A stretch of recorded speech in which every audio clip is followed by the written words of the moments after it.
Hello, everybody, and welcome to the first episode of the Wild Rockies Field Institute podcast. My name is Matt Herbert, the marketing coordinator for the Wild Rockies Field Institute, or WRFI, WRFI for short, as you'll hear us reference it many times during this episode, and really anytime any of us get a chance to talk about our organization. This is a new project for us out here in Missoula. It was born out of a desire to tell our story more fully and completely and utilize long-form media like this to highlight the really amazing people we have in our circle. This first episode is a conversation I had with Ash Sward and Heather Upin back in January of 2026. Ash and Heather are two amazing people who have taught for WRFI for several years and are deeply, deeply valued members of the WRFI community. All three of us had never sat down and recorded a podcast before, so this was a new, exciting, stressful, intimidating, scary process for all of us that we decided to undertake anyway as a team, because that's what WRFI is all about. Trying new things, trying hard things, and learning about yourself and the world along the way. It is in that spirit, and without further ado, that I invite you all to enjoy this inaugural episode of the Wild Rockies Field Institute podcast. I hope you enjoy it, and please let us know what you think once you're done listening. All right, everybody, enjoy.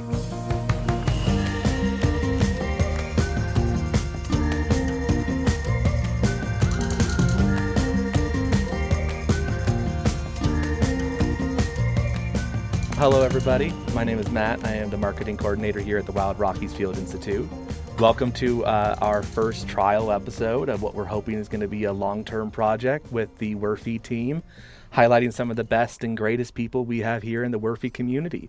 Today, I am joined by Ash and Heather. I'll let them introduce themselves. Ash, you want to go first? Sure. Hi, my name is Ash Sward, and I am the Enrollment and Field Operations Coordinator.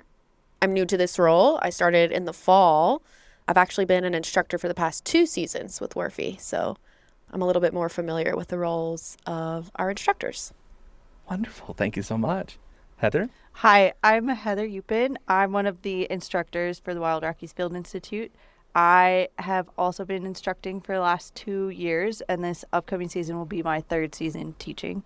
I've taught on most of the courses that we offer, which I feel like gives me a good idea of what WRFI offers students. Would you mind just taking me back through a little bit of your life that leads up to here? I just want to hear about your academic background, how y'all ended up here. I think one of the exciting things about this industry in general is you get a lot of people from a lot of different backgrounds who end up in this sphere. If you don't mind, I'll start with you again, Ash. I learned about WRFI from a mysterious figure named Dave, who I haven't been able to figure out if it's the Dave that we all know and love. Essentially, during grad school, I was speaking on a panel about the intersections of spirituality and climate change.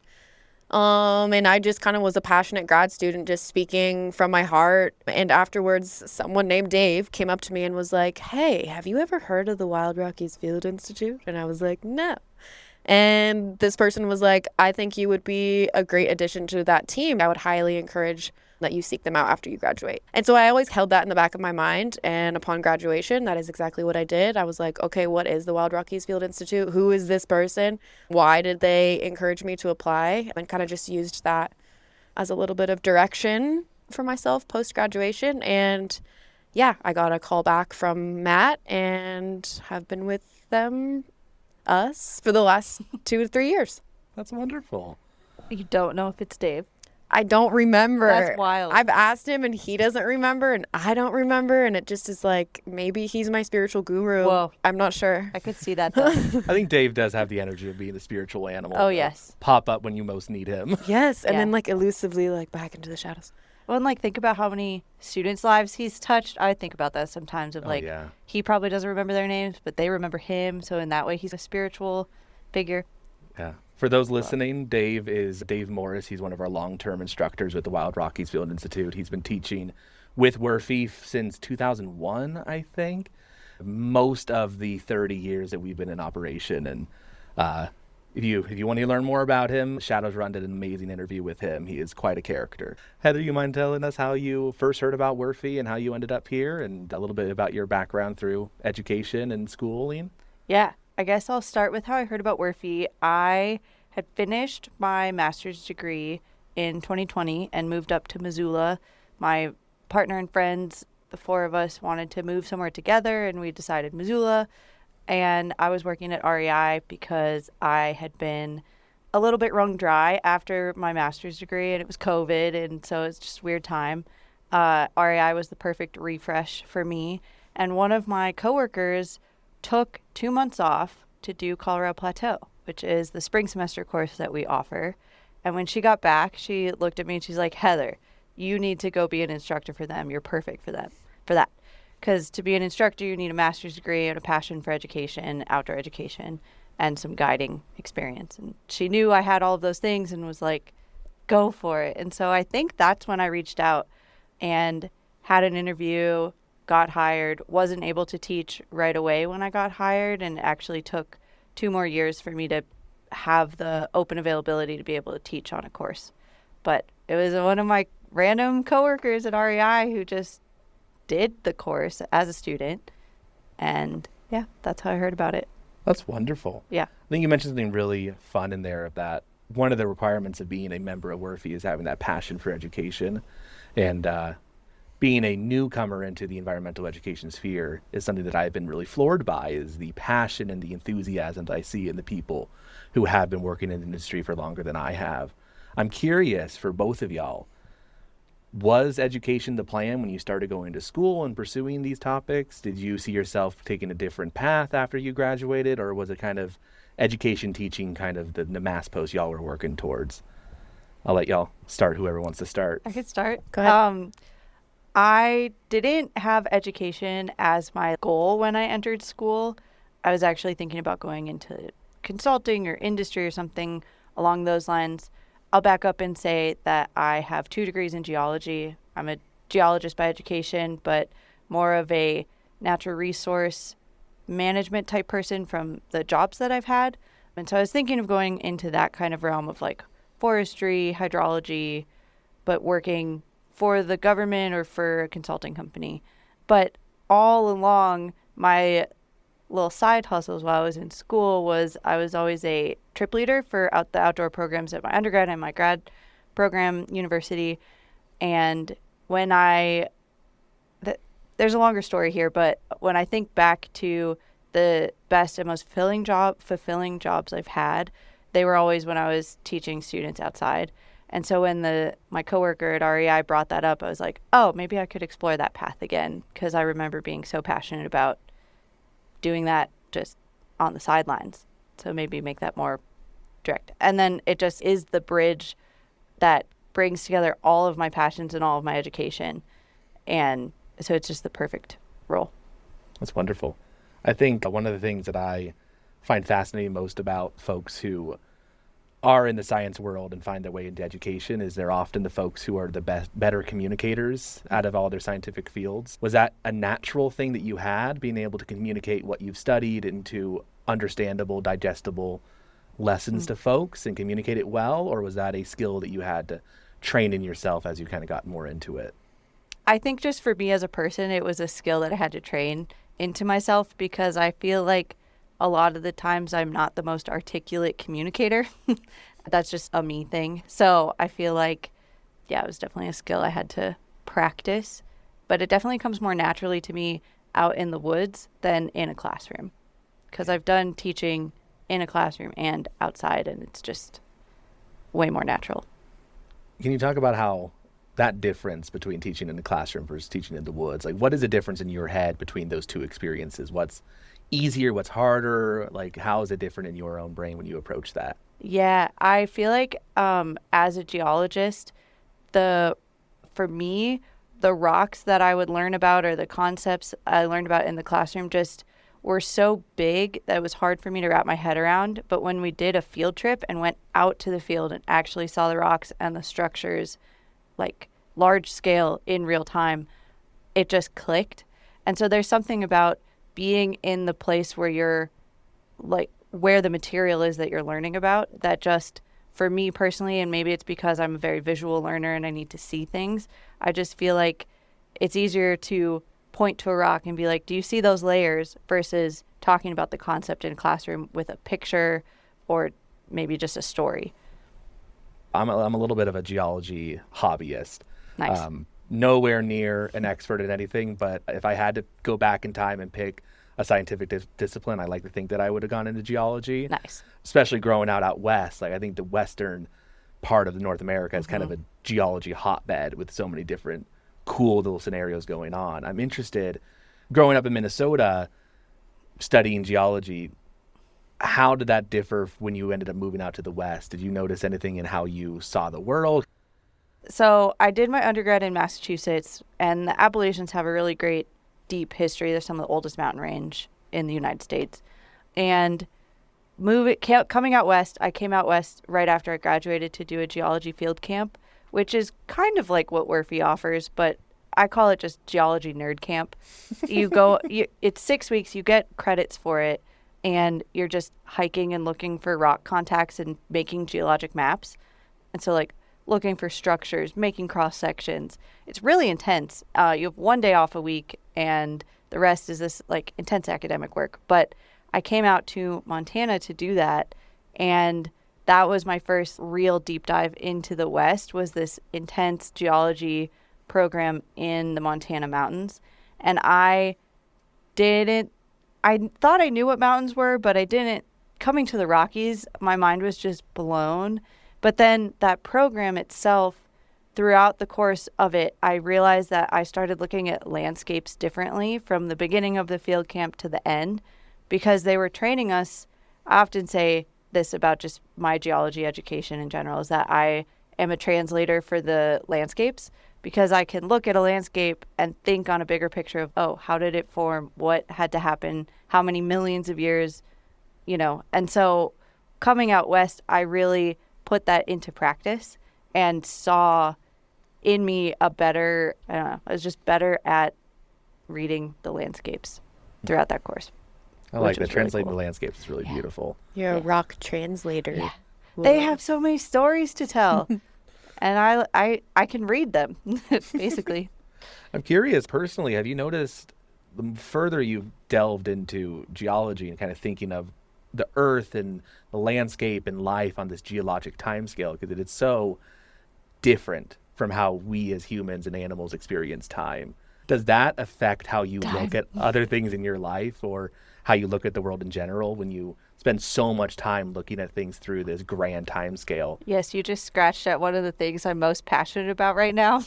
Ash and I have actually had multiple conversations about time, and I think having the geology background really makes you think about time and scales on a completely different magnitude than if you're just living a human time scale. Right after college, after the field camp, I moved to northern Minnesota and worked at a experimental forest where I was immersed in tree timescales, which are much longer than a human's timescale, but much shorter than a rock's timescale.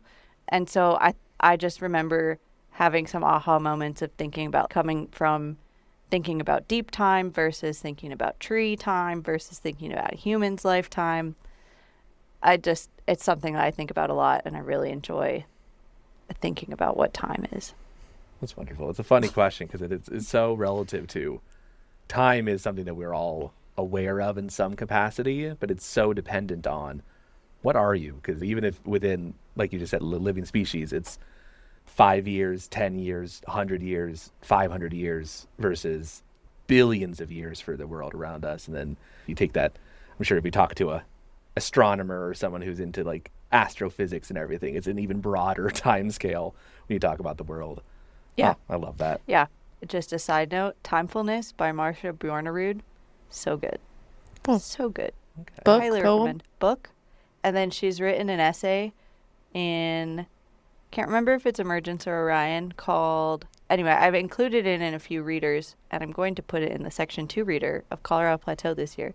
It's about deep time, and one of her, I'm going to send it to you both, actually. It's so beautiful. I think everyone should read it. Her whole thing is thinking about Earth's long time span as a way to come to terms with climate change, which segue in a sense, but thinking about how Earth is only halfway through its time here because the sun is only halfway through what people say its lifespan is. It's 8 billion years, and we're only at 4. And humans are just going to be there for a little while, but the planet will be around for a lot longer than that. Trying to like decenter humans' experience and give Earth a little bit more agency, and in a sense trying to help people come to terms with climate change. And it's really beautiful. Wow. And she's a good writer. Yeah. That's beautiful. I would like your opinions once I send it to you. Heather and I have a long book list Yes. going between each other. Yes. That's great. Thank you for that, Heather. Ash, I want to transition over and talk to you. Would you mind giving a similar kind of background how you found yourself into the world of educator and teacher? You know, I know you mentioned mysterious Dave coming up to you and mentioning WRFI after you graduated. When you started school, did you know you were going to end up in the education sphere, or how did you transition into where you are now? Mm-hmm. Thanks for asking that. I did not know for sure that I was going to wind up in education, but honestly, it does make sense. Both my parents are teachers. My grandparents were teachers. I had them as my teacher. And so I think in some ways I was primed to enter the sphere of education, but I didn't know exactly what that would look like for me. And so when I graduated high school, I knew that I did not want to be a public school teacher, but I didn't have the representation around me that allowed me to get a little bit more imaginative of what it might look like to develop a career in education that wasn't just teaching in public school. And there's nothing wrong with that. I just wanted something else. There's so many elements to this story that you can cut this part out. But where I'll jump to is I did not pursue a bachelor's degree right away. I spent probably most of my 20s traveling and pursuing interests sporadically and spontaneously. It wasn't until I was about 27 that I pursued my bachelor's degree. And I think because I was already non-trad at that time, I was encouraged to keep going. And so by the time I was in my early 30s, I kind of had the time and privilege to articulate very specifically what I felt most passionate about. So my graduate career was looking at anti-colonial pedagogy. And so in that way, I was fairly well primed to work for a place like WRFI. I had spent about 10 years teaching in different informal capacities. I've had the privilege of being able to develop curriculum and work as an educational director or a development director for local nonprofits. I didn't necessarily see myself teaching so much as being involved in developing the art and science of education and caring a lot about students that aren't served by public school education.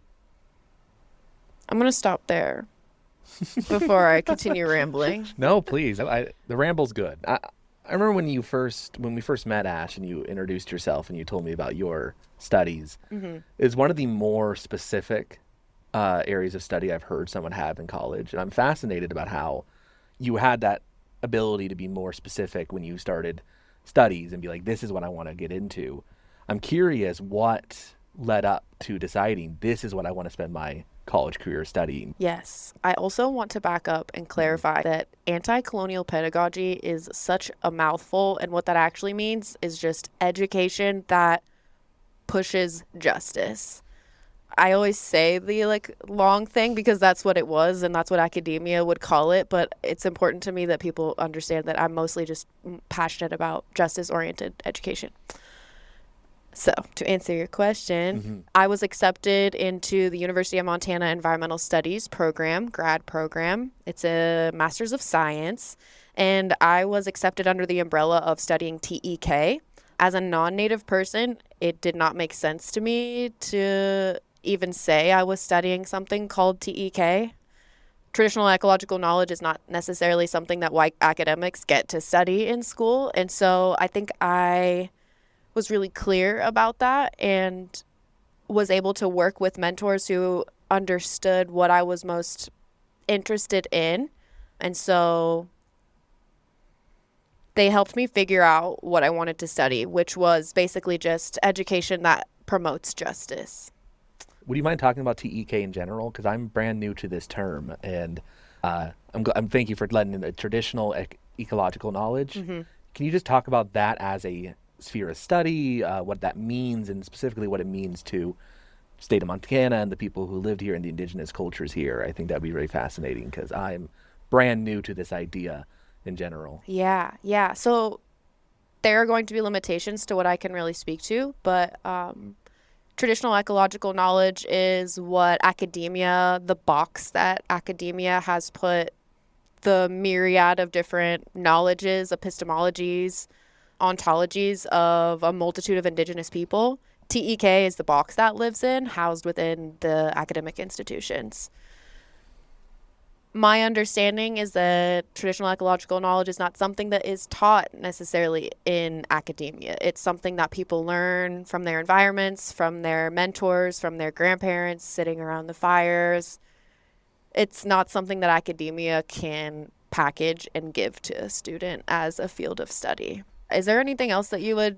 I guess it's like academia's way of giving voice to something that in indigenous culture is not really taught, or just like, it's hard to explain, I guess, but like giving agency to it a little bit of like, we're going to give it a term and like a box to live in. And so that, you know, because historically white scientists need very rigid like structure and rules, but I feel like TEK is a lot more like, let's go sit with this plant and see what it teaches us, as an example. And that's really hard for like science in the way that our culture thinks of science to like wrap their heads around. Yeah, I would say it's a double-edged sword. I think offering a TEK program is absolutely appropriate for indigenous students. I think it is not appropriate for non-indigenous students to attempt to qualify themselves as someone who is a holder of TEK knowledge. That's not. Yeah.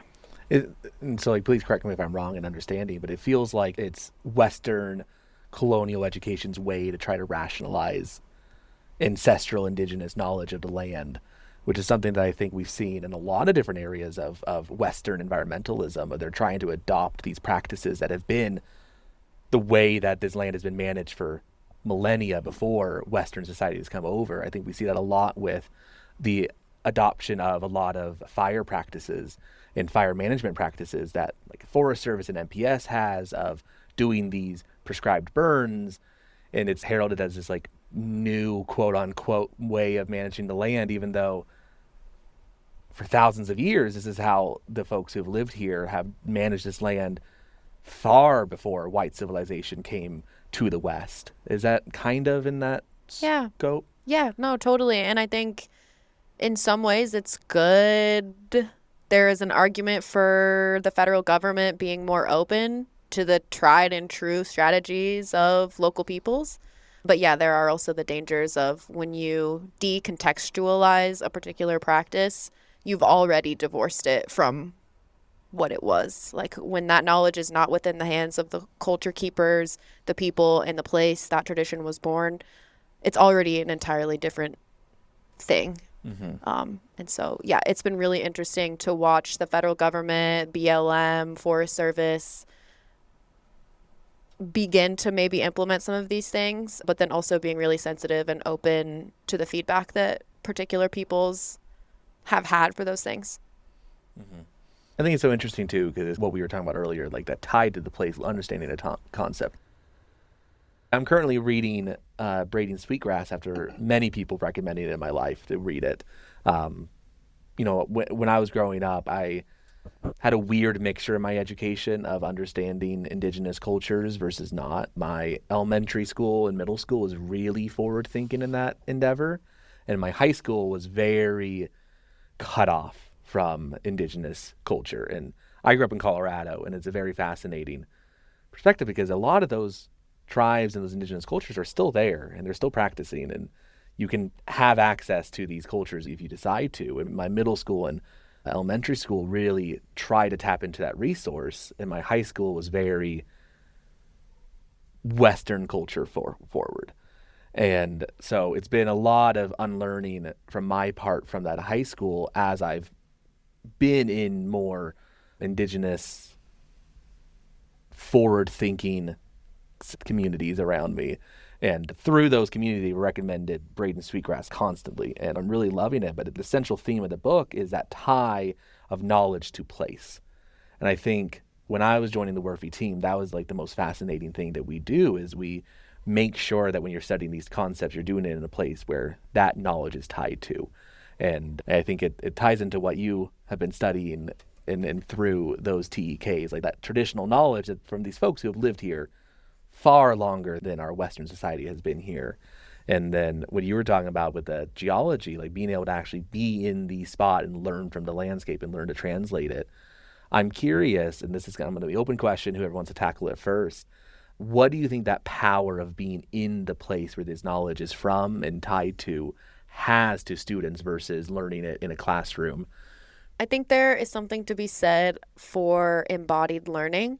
I think elite Western academia has really prioritized the mind in rational thinking and rational thought, which is awesome and has its time and its place. I think immersing yourself in the sensory experience of a particular place opens you up for a kind of deep ancestral learning that an AC'd classroom within four walls doesn't necessarily. And so like Heather was saying, it's one thing to study about a rock in a book. It's another thing to be woken up by the sound of a bird and to open your tent and to see the rim of a canyon glowing absolute bright pink and to come out and go wash your face in a river that's kind of muddy. Maybe your face is now dirtier, in fact. And there's bugs around you, and the way that the light is hitting makes you understand the succession of grasses around you, and there's just an entire other world of knowing and understanding and being a part of an environment. Something that you're studying is also something that's housing you, feeding you, protecting you. There's just a level of absorbing that kind of understanding that isn't replicated in a classroom, can't be replicated in a classroom. Yeah, that's almost exactly what I was going to say, but much more descriptive and beautiful. I was just going to say that I feel like when you're learning outside in the environment, it stimulates all five senses, which is exactly what you were saying. But instead of just seeing something and hearing something, you're also able to touch it and taste it and smell it. And it just, because all five of your senses are stimulated while you're learning it, you'll remember it for longer. Facts. Yeah. It's crazy. It turns out we're animals. We've evolved over millions of years. I'm curious, is the sense of taste often used in the field of geology? Yes. Really? You've never heard that? No. Oh, yeah. We lick rocks. No, that's a thing. Like especially for like sedimentary geologists, you like can put some like sand or clay in your mouth and like be able to figure out grain size a little bit better by putting it in your mouth. Or like, if you see something that looks like salt and you want to know if it's rock salt, you just lick it. I've been known to lick rocks while I'm rock climbing on them sometimes too. Yeah, that's so funny. Incredible. That's like a trope that is tied to geologists. I'm surprised you didn't know, but No, yeah. That's I love that. yeah. Yeah, we lick rocks. That's wonderful. Yeah. So, Heather, what's your favorite type of rock? Yes. That's a hard question. I was actually thinking about that this morning when I woke up in prep for this podcast because, there's three main different types of rocks: sedimentary, igneous, metamorphic. Mm-hmm. And then there's minerals, which minerals make up rocks. I have a favorite mineral. I have a favorite rock. They're all different. I don't have a favorite rock, actually. I have a favorite of each type of rock. And historically, if you asked me that question, I would say probably igneous or metamorphic rock because they have really well-developed crystals. They're really interesting, kind of weird. I really was drawn to the pretty colors in the crystals. And I would have said, let's say you asked me this 5 years ago, I would have said, I hate sedimentary rocks. They're so boring. But now, after having spent so many hours in the canyons teaching with WRFI and just personally recreating in southern Utah, I actually think sedimentary rocks might be one of my favorite types of rocks because they're so simple and tell such epic stories about giant rivers and flood events and big dunes and wind direction and yeah. Mm-hmm. So I guess my answer is yeah. I have a question. Yeah. Isn't there a missing layer? Yeah. Yeah, like in the Grand Canyon, the Great Unconformity. Yes, I just learned about this missing You layer. did? What did you learn? What I know as a non-geologist, as just a civilian, is that geologists have used sedimentary layers to tell Earth's story, and there is a layer that's missing, which means there's a layer of Earth that was removed somehow, and so we don't know the story of what was going on globally because there's just a layer missing. And so I'm curious if you know anything about the great mystery of this layer. There's a lot of missing layers all over. They're called unconformities, where in rock, you're talking about stratigraphy, where basically there's a rule that because we have gravity on our planet, sedimentary rocks are deposited in layers, and so the rocks on the bottom are older than the rocks on the top, just logically because of gravity and things fall. But sometimes you get things get deposited, and then there's an event where things are still deposited, but maybe they're washed away from a big flood event, or there's a lot more erosion, or the environmental conditions are such that the rocks don't get preserved the way that other rocks do. And so I think you're talking about the one in the Grand Canyon, which is the Great Unconformity. And I think that there's 2 or 3 million years of missing time there, where the rocks below have been dated to a certain date and the rocks above are dated much, much younger. And so even though they're touching, because they've been dated to these very different dates, we know that there's missing time there. Now we're back to time and how can time be missing? Yeah. But it can, in a sense. But this great unconformity is seen all over the world. So it's not just in the Grand Canyon. And then there's also like extinction events in a way are in similar, where the Cretaceous Tertiary, I don't know if that's right, so maybe fact check me and maybe delete that. But but anyway, like they call it the KT boundary, where there's an extinction event. You can see evidence of that in many different countries, on different continents. Are there any prevailing theories on what might have happened with this great unconformity? Because that's just, as a non-scientist and geologist, that's I don't understand how time can be missing. Yeah. Well, just I don't know specifically about the great unconformity, but like what I said, like environments you have to have, for sedimentary rock to be preserved, really dry environments where it can, and things have to be buried really quickly, or just it has to be the perfect environment. So if it's not, things will go missing. Couldn't water have moved it? Like if there was a great ice age or a great flooding or something like that, the story gets complicated. Yeah. There's a lot of ways, I think. Like when we talk about like major floodings, I think the one that comes to mind, like, we're sitting here in Missoula, Montana, and before I moved here, like you kept hearing stories of Glacial Lake Missoula and the floods that one of my favorite regions on the planet is the Columbia River Gorge. Yes. Where you can see these signs of this massive flooding right before your eyes. And as a hobbyist, you kept hearing about Glacial Lake Missoula, and then you get here and you can see the lines of the old shorelines up on Mount Sentinel and the mountains around here. It's fascinating. But then when you start diving more into this idea of these massive ice age floods, my question would be, like, down in Grand Canyon, is that a possibility for one of the great unconformities, or would it be completely different? I don't know. Yeah. Okay. Fair enough. I don't know a lot about that story, but I know the places where I could figure it out and let you know. Sounds good. Yeah. I don't know specifically.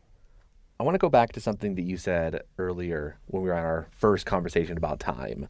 And you kind of just mentioned it. 'Cause I think one of the central themes of WRFI is the understanding complex environmental issues.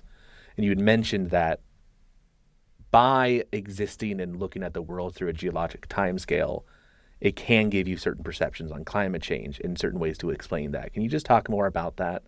Yeah, I think in this line of thinking, from specifically the influence of Marcia Bjornerud, thinking about how Earth has been around for 4 billion years and will still be around for 4 billion more, because the sun, which is our source of energy, is not dead yet. Well, it's really hard to explain this concept, actually, because I feel like it, in some way, makes me feel smaller, and like the Earth is its own being and like will prevail regardless of what humans do, which in a sense makes me feel better for the future because I'm rooting for the earth being, but in another sense makes me sad because it means humans won't be around for a long time. So I have this like weird, when I think about climate change, confidence in the earth, but then also like sadness for humanity because I am a human and I can't completely decenter myself from that experience because that's the only experience I've had. I'm not sure if that answers your question. Oh, it does. No, and I think it's something that I've jokingly heard in my friend groups when we talk about the end of the world, quote unquote, and how it feels with climate changing and hurricanes getting worse and storms getting worse. And, we're here in Missoula, Montana in January, and it's a weirdly warm day, and it's been a weirdly warm winter. And last week it was 55 degrees and sunny, and we were walking around without coats outside. You can start to feel like there's this impending sense of doom, that the world's ending. But then in my group of friends and artists, you kept saying, like, well, it's not the end of the world, it's the end of humanity. Right. And it's the end of our time on Earth, but the Earth will go on. And I do think that there is a certain level of perspective that you can gain through that. And it is hard to separate that sadness of, yeah, we're part of humanity and we want to be here as long as we can. But we are just one part of this broader picture that is the Earth story. And then the Earth is just one part of this far grander story of the universe's story. And so it is all about perspective. And it is important to worry about our human perspective because I would love to be around for as long as we can be around. And, I don't want to have us be the last humans to experience what life is like on this planet. Mm-hmm. But the world's not ending. No. I think there's nuance there too that is exciting, maybe. From like a sociological perspective, I think it's interesting how people respond to the sentiment that the earth will persist regardless. And I'd be curious whether or not that assurance prompts more action or prompts more dissociation from engaging politically, socially, ecologically. I don't expect you to have the answer to that, but I think it's an interesting nuance to that aspect of the discussion because I do think a lot of us who have grown up being told, oh, the world is going to end, there's no point. I'm not sure we can directly correlate that to the high levels of like mental and like personal discomfort that our society is going through, but that there's something there. Yeah. Well, and I think about that a lot too because I think that brings up this point of a cultural mentality switch when you're trying to, because I feel like we've become so human-centric that when you ask people to think about the earth as its own being or like all the beings on earth as their own beings, I do think there's a mentality shift that needs to happen if we're actually going to have positive work come out of thinking about the earth being around on a longer time scale than humans. And I don't know, again, from an interesting sociological question, is our society able to make that swap to be able to think on a bigger time scale? I don't know. Yeah, I've always looked at it. My background is a lot more in philosophy and that sort of thing, but I always have personally thought about it as like this switch from hyper-individualism, which I feel like humans for a long time have been existing in this bubble that we are special. And because we're special, we should only be looking out for us and our species. But like the way I look at it is we're just one component of this far complex biosphere. And when you look at the ecosystem as a whole and the biosphere as a whole, if you focus on that hyper-individualism of like, well, we're humans, we need to care about the humans and do what's right for the humans, it can bring you to this point where you're like, well, we need to save the earth for the humans. But also it's like, well, we're only one part of this. We need to be doing it for the ecosystem as a whole. And how do we get society to kind of divorce itself from that hyper-individualism? I think we see on individual level and society level, and then not just on the species level, but as like, we are all in this together. Well, and you just described exactly why a WRFI course is important. Because getting people outside into that ecosystem, it does decenter the humans, and they see the trees and the bugs and the birds and the water flowing, and it helps them with this shift. So that's why WRFI education is important, for exactly what you just said. I would also say that I really hope that our society becomes self-aware of the fact that this sort of heralding of hyper-individualism is actually a cultural construct. And it's something that's relatively new, and it's something that we could unlearn. I'm really excited about our potential to unlearn some of those toxic habits that we've picked up in the last 100, maybe a couple thousands of years. Because I don't necessarily think that all humans have contributed equally to the situation that we, as Westerners in Missoula, Montana, are sitting in. And so I guess I'm hopeful that a new iteration of societies will take us in a different, maybe remembering journey, because maybe the past could be our future, which is an interesting way of looking at time and the fecundity of time, and looking at that in a non-linear way. That's also not a new thing. Thank you for that, Ash. I think that's is like what we were talking about earlier, is this idea of like, it's new to a lot of people, but it's not new to humanity, and it's not new to Western North America.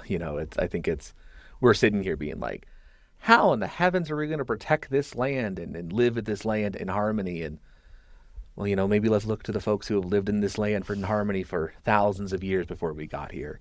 Is a relatively new issue that we are having. Yeah, thank you for that. That's a really good perspective to have. Time. Heather and I have attempted to talk about time, but every time we get together to talk about it, we're like so overwhelmed by like all the different bloodlines you could take in that conversation.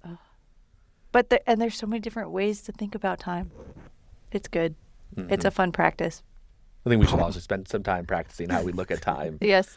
I think it's a joke in my friend groups too, when we always just throw our hands up in the air and be like, well, time's not real. Well, it depends on how you look at time. It's not real.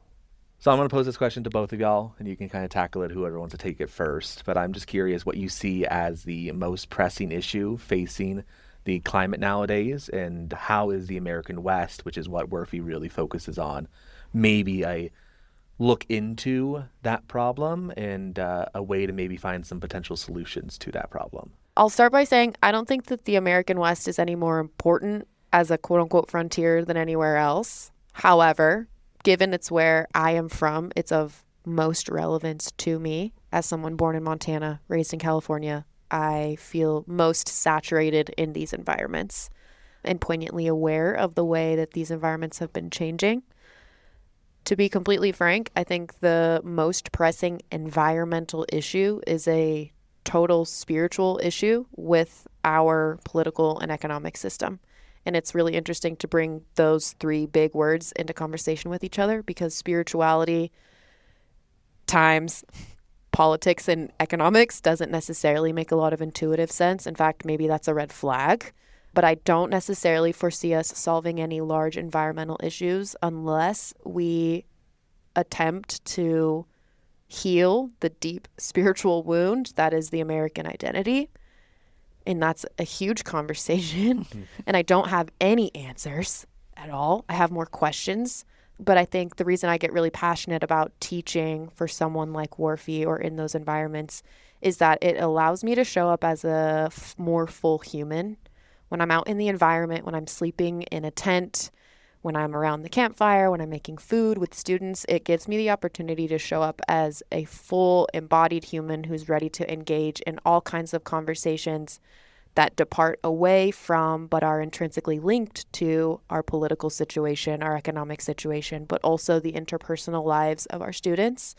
And a lot of them come to these courses with the academic background that we are there for, but also are asking really deep questions about what it means to be a human being and what it means to be on the earth at this time. And some of those answers that I help them arrive at for themselves can't be answered in a textbook. They're answered in the sunrise. They're answered in communion with each other, and sometimes with more questions. So that is my answer.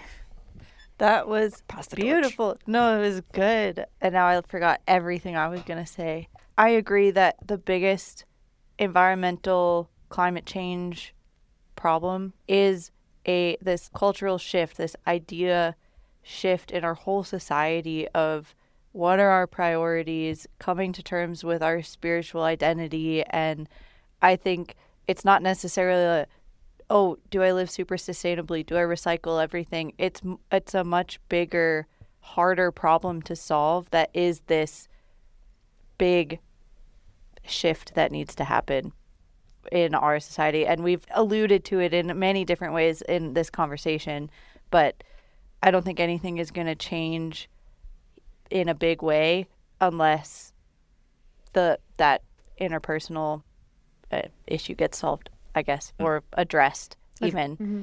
I don't even know if it's talked about enough. Like in our circle, yeah, for sure, but not necessarily on the bigger stage where it actually has more of an impact. And so that's what I have to say about that, but I don't really have any answers either. But then I think that the American West serves as a good example as a case study.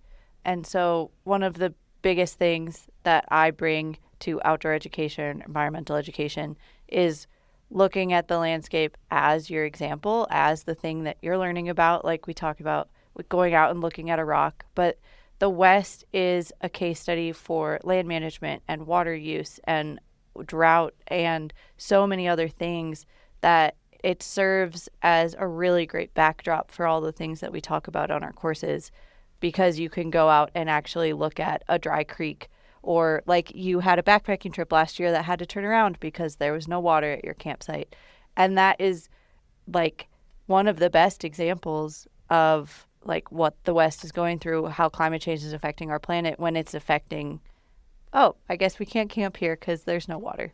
I feel like that also is tied to WRFI's educational model, which is interdisciplinary education. For example, if we bring students to the Glen Canyon Dam, we invite them to consider water policy. We invite them to consider natural resource management. We invite them to consider the indigenous nations of that area and the relationship of the federal government with sovereign nations.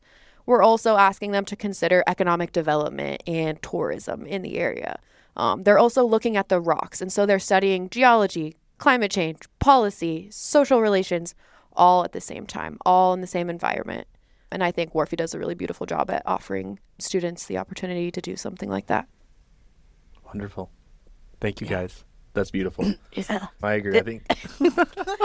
Yeah. Sorry. Yeah. No, I think the American West is like a cool case study because it is a very complex ecosystem in its own right. Mm-hmm. And I'm personally fascinated in it because it is this very, on the time scale of humans and life on Earth, very recent interaction between this new culture that's coming in and the folks that have lived here for a while. There's other places on the planet you can get that, but it's a very fascinating dynamic because it's right here in our backyard where we can see, you know, in a lot of different places, indigenous cultures have been wiped out completely by colonial forces. And here in the American West, that interaction didn't happen that long ago. And we can still talk to first, second, third generation folks who are deeply tied into those cultures still. And I think it's fascinating. Wonderful. Cool. Thank you so much, Matt, for asking us such thoughtful questions. Yes. Thank you for having us. Oh, thank you, guys. This has been a wonderful conversation. And I will do my outro later. Okay. How do y'all think that went?